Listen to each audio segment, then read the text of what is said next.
The UK is draped in white as snow blankets the nation. It's about to enter the busy festive period. But instead of relishing the festive cheer, Britain's travel industry is dreading the impending chaos. Strikes are set to cripple the hospitality sector this winter. After 2 years of COVID-19, this festive season was supposed to be the first without restrictions in the UK. Families were set to reunite. People were expected to drive up to the beaches or take the scenic railway routes to the far reaches of the nation. Travellers from around the world, in fact, were expected to stop by for a pint in Britain's legendary pubs. But instead, everyone seems to be wary of the strikes. Let's take a look at who is conducting the strikes. Bus drivers, rail workers, highways workers, baggage handlers, and immigration desk workers. And they are not the only ones, of course. Health workers, ambulance drivers, and postal workers are demonstrating as well. But the first 5 that I mentioned will be denting the travel prospects. So what exactly are the strikes all about? The key point being better pay. Inflation in the UK, remember, hit a 41-year high of 11.1% in October. The cost of living crisis is hurting everyone, and they want better wages to deal with it. But the UK government has been slow in negotiating the hikes, slow in dealing with the cost of living crisis. In fact, they have been partially responsible for the inflation. Liz Truss's brief tenure was a disaster for the economy, and now the Tories are saying that raising wages will lead to an inflation spiral. That would be fiscally irresponsible. So as you can imagine, the striking workers in the UK are not happy, and the trade unions are not backing down.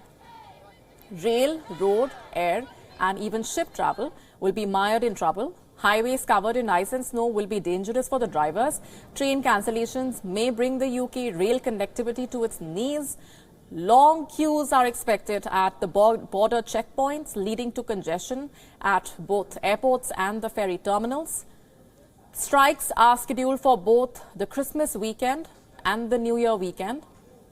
Under these circumstances, domestic travellers are understandably not keen to leave their homes, and foreign tourists may opt for a less chaotic nation to visit. So what about the government? What is it doing about this? Well, the Tories have asked the military for help. The army will be handling the immigration desks at the airports during the strikes. And as for the internal travel issues, there hasn't been much movement on that front so far.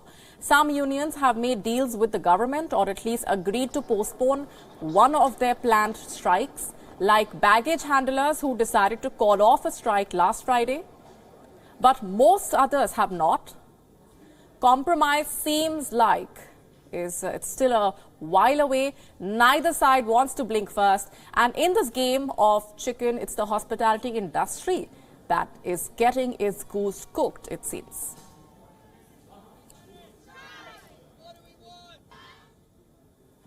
And for more on this, with me on the broadcast is Amanda Lennon from London.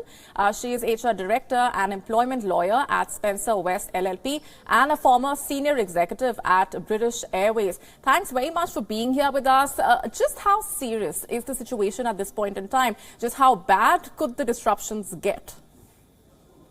Well, when you add up all the different sectors that are going on strike, it's not like anything else I've seen in my lifetime. The nature of the consolidation of the strikes and everyone working together to cause a maximum disruption is quite unheard of. And it just shows you the depth of the issue in the country.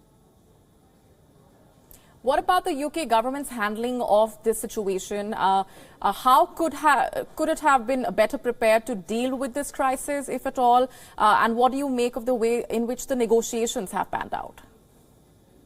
Well, if you look at the government, it has a number of departments. All are responsible for pay negotiations across a variety of different sectors in public service, including the transport sector, but also, as you say, nursing, and the post office workers who've also been on strike. They all have input into that. In terms of where they are impacting most. As you say, it is the transport sector at the moment, and they have to be consistent. So I'm not surprised that they are taking quite a tough line with all of the unions that are threatening strikes, because they have to be careful that they don't make one concession in one area, which they will then have to make in another. It doesn't appear to me, though, that there is a particularly strategic plan in place. It appears to be very reactive, with the government dealing with the various unions on an individual basis, rather than looking at the issue that we're facing holistically. Right. So are you saying that there is still a window to find some common ground between the two sides, or has that ship already sailed? I think there is a window. The issue you've got is that inflation has been so high, and lots of unions will be trying to hang their requests for pay rises on the back of inflation, which is way beyond any type of percentage that you would normally offer as an employer for a pay rise. So, for example, if a union is offering around the 10-11% mark in line with inflation and the cost of living crisis, an employer might be looking at, say, 3%, because they've got other pressures, including their shareholders, their budgets, the costs of running their business, whether those unions like that or not. That's where the big gulf comes from. They're coming at it with competing interests. And it's also interesting that in the rail sector, for example, and this is often the case with pay negotiations that I'm involved in, employers will offer up money for pay rises, but they will also try and seek other changes to terms and conditions. For example, in the rail sector, they're talking about driverless trains, driver-only trains. And that if they're trying to negotiate that in at the moment as another change in terms and conditions, and which will therefore lead to fewer workers in the future, it's really difficult to justify that when they're only offering what the unions would see as a few percent in terms of a pay rise. And what is your view of these demands that these workers have raised? Would you say that a lot of their concerns are valid? Would you say that the anger has reached a point on the ground where they have no other option but to take to the streets? So I think that for people to actually go on strike, that is a last resort. It's not something that the unions or the workers themselves will take lightly. And going on strike at the same time as other workers and unions who are striking adds to the impact of that on the government and other employers who are affected. I think we're all feeling the pinch, and workers in those sectors, particularly the lower paid, will definitely be feeling it. So I can definitely sympathise with why they would want to go on strike, if not even just to push the government and other employers to take their concerns seriously and come to the table. And having been involved on behalf of employers in leading pay negotiations of this nature in the past, I know that there is always an opportunity, but it requires both parties to seek to compromise and come to the table together. Right. Amanda, on that rather optimistic note, we're leaving it there. Thanks very much for being here on the broadcast. Thank you. WION now available in your country. Download the app now. Get all the news on the move.